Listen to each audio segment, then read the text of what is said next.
လုံးပဲမင်္ဂလာပါရှင်ချို cooking channel မှာပြန်လည်ကြိုဆိုပါရရှင်ကျမဒီနေ့ချက်ပြမယ့်ဟင်းလေးကတော့ဝက်ချီတောင်ဟင်းလေးပဲဖြစ်ပါတယ်ရှင်အားလုံးပဲ like ပါကြည့်ရှုပေးကြပါဦးနော်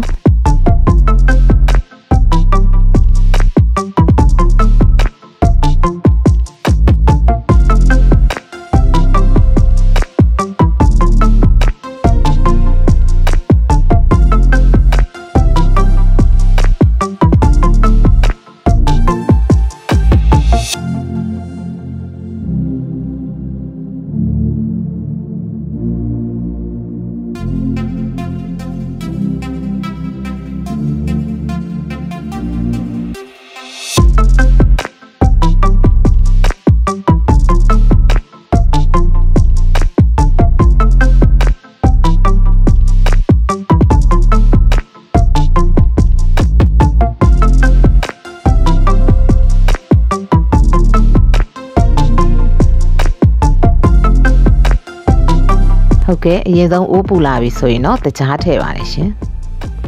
တကြားကိုအယောင်လေးหนีပြီးတော့အရည်လေးထွက်လာအောင်ပေါ့နော်မှုပေးရပါမယ်ရှင်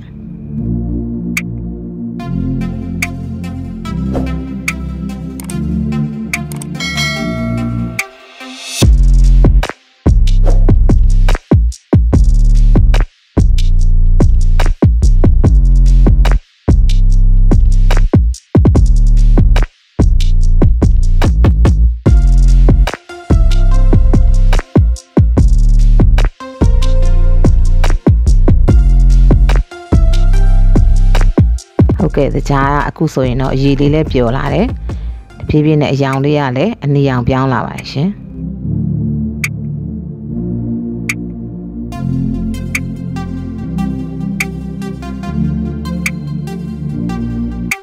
ပြီးရင်တော့ကျမဝက်ချီတောက်တွေထည့်ပါမယ်ရှင်ဝက်ချီတောက်ထည့်ပြီးတော့ကြာကြာလေးပေါ့နော်လှိမ့်ပြီးတော့အယောင်လေးပြောင်းလာအောင်မှွေပေးရပါတယ်ရှင်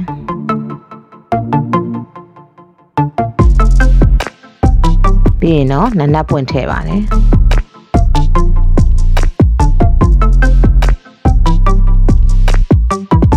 ဂျင်းထည့်ပါတယ်ရှင်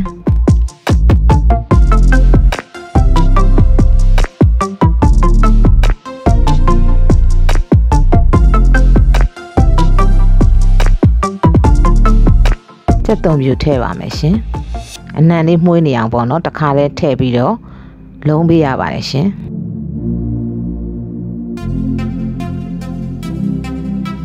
ကြာလေးပေါ့နော်ဒီဝက်ချီတောက်တွေကိုအယောင်လေးနည်းနည်းလေးရေးလာတဲ့အထိပေါ့နော်မှွေပေးရပါမယ်ရှင်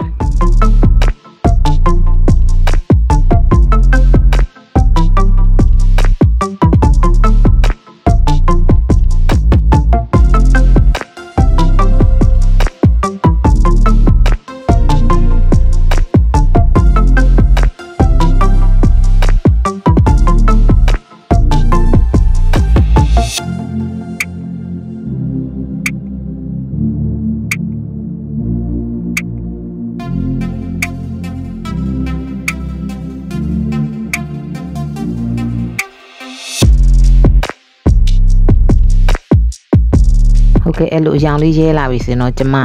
တရုတ်ငပြားကြီးအနောက်ရည်ထည့်ပါတယ်ရှင်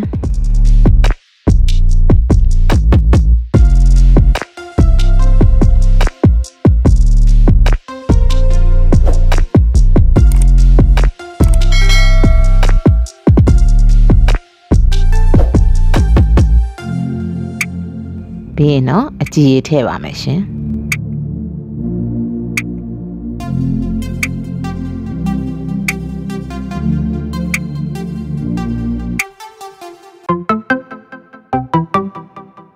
ခရုစီထည့်ပါမယ်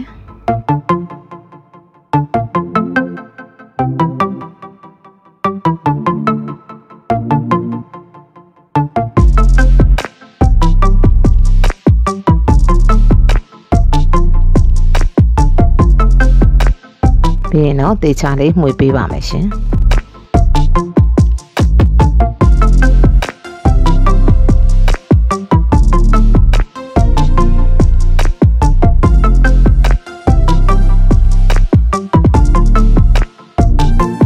ပြီးတော့ရင်တော့ကျွန်မစားထည့်ပါတယ်ရှင် အချိုကတော့ကျမမထည့်တော့ပေါ့နော်အချိုမဟုတ်ကိုဘာလို့ဆိုတော့ကျမတကြားထည့်ချက်ထားတဲ့အတွက်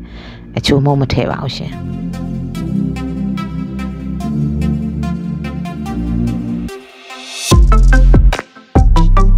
စားထည့်ပြီးတော့တေချာလေးမှွေပေးပါမယ်ရှင်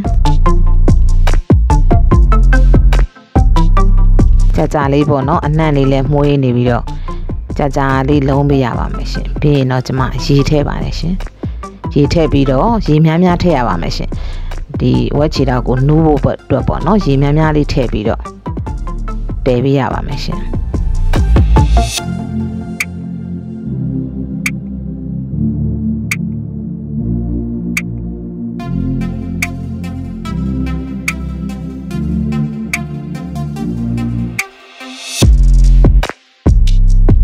ဝက်ချီတောင်မြုပ်အောင်လို့ပေါ့နော်ရေထည့်ရပါမယ်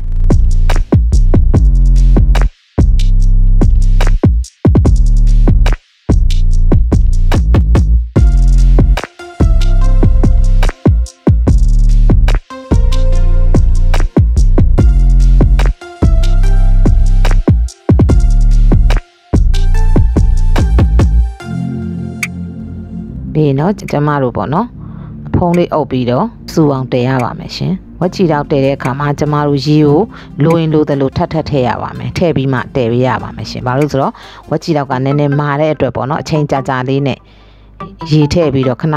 တည်ပေးရပါမယ်ရှင်ကိုကြိုက်တဲ့အနေထားရအောင်ပေါ့နော်တည်ပေးရပါမယ်ဟုတ်ကဲ့အခုဆိုရင်တော့ရေလေးလည်းနည်းနည်းခမ်းသွားပါပြီရှင်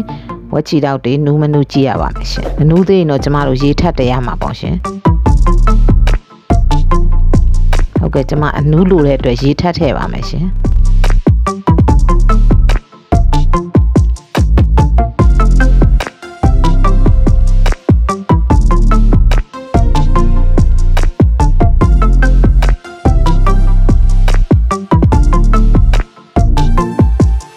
ပြီးရင်တော့ကျမတို့အဖုံးလေးပိတ်ပြီးတော့ပြန်တဲပါမယ်ခဏပေါ့နော်အဖုံးလေးဖွင့်ကြည့်လိုက်ဟိုဘက်ဒီဘက်မှွေပေးလိုက်ပြန်အုပ်လိုက်အဲ့လိုလေးနဲ့တဲရပါတယ်ရှင်ခုဆိုတော့ကျမရေလေးလည်းနည်းနည်းခမ်းသွားပါပြီရှင်ခုလောက်ဆိုရင်တော့ကျမတို့ဝက်ချီတောက်ကနူးတဲ့အနေထားလည်းဖြစ်သွားပါပြီအနှစ်ရအတွက်ကျမစောစောကစိတ်ထားတဲ့ကြက်သွန်နီလေးတွေထည့်ပါတယ်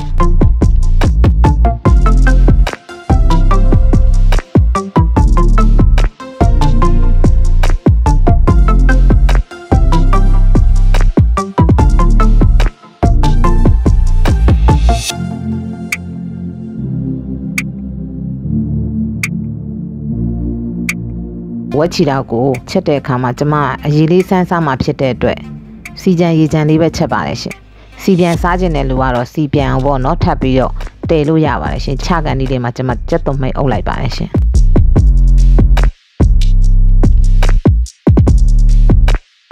ဒီနေထားလောက်ဆိုရပြီပေါ့နော်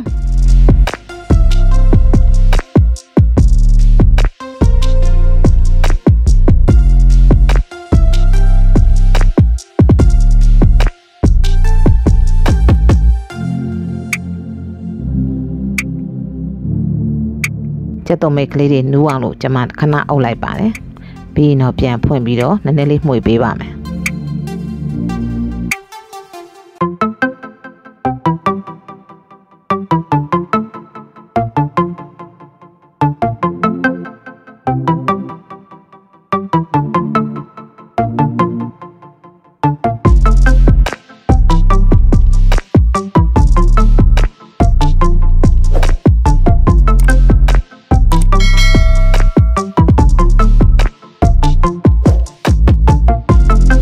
ခုဆိုရင်တော့အရသာကောင်းမွန်နဲ့ဝက်ချီတောင်ဟင်းလေးတစ်ခွက်ရပါပြီရှင်